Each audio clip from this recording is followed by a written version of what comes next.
I'm going to show you how to upload optimized blogs to WordPress and Webflow. So for WordPress, first thing you're going to do is log into the platform. You can log in via the website URL /wp-admin. Once you're logged in, you're going to hit posts and you're going to hit add new. This is where you're going to drop in the majority of blog content. So you're going to add a blog title. So let's just add a title, for example, how to do your taxes, in 2020, right? And then just start adding in your content. So content, dot. Now, when you're adding text-based content, break up that content. So for example, I'm going to go to the website and show you an example blog like this one.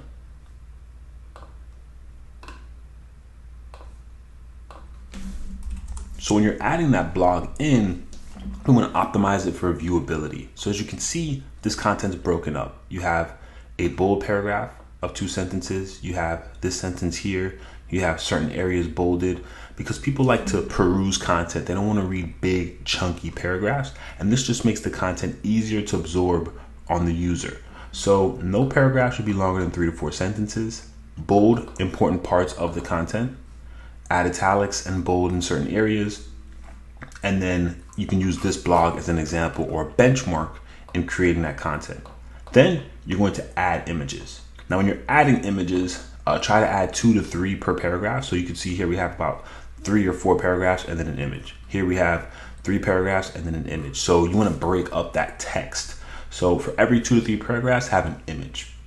You can find images on unsplash.com or pexels.com and provide attribution when possible. So just add a link under it that says photo credit and then credit it to the link of where you found that image. And then next, you want to make sure all the images are 1024 by 731. So just edit those in Photoshop or Canva or whatever platform you use to make sure the images are the right size. And then upload those images to TinyPNG first. So what that means is, let's say I've edited this image already and it's ready to go. I'm going to go to tinypng.com. And what this does is it compresses the images to make them smaller so that way your website loads faster because you don't want to have a whole bunch of bulky pages on there. So I have the image here. I'm going to add it here. I upload it to tinypng and then I just download it and I use that downloaded image on the website. Then once that's done, all the images are the same size. You're going to add a call to action. So some of our blogs do have them, some of them don't. In Black Wallet's case, you're always going to have 1 to 2 call to action. So we have a book that we wrote. This is the call to action image. You're going to use this image once or twice throughout the content. So you can see here that it's used here and then it's used here. And that's it throughout the entire blog. So to do that, you just add a CTA like that image and then you link it to the right page. So it's easy to upload an image and link it. Let me show you how that's done so you can see how that works. So first thing you're going to do is go back to your blog. Then let's say we have our content. We're going to add an image. We're going to upload. We're going to add that image here. Okay, once that loads up, great. Now I'm going to click it.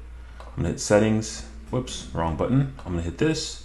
And we're going to put, let me see.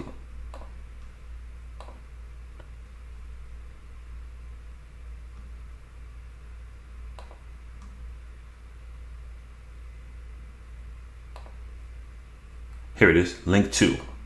And you're going to do custom URL.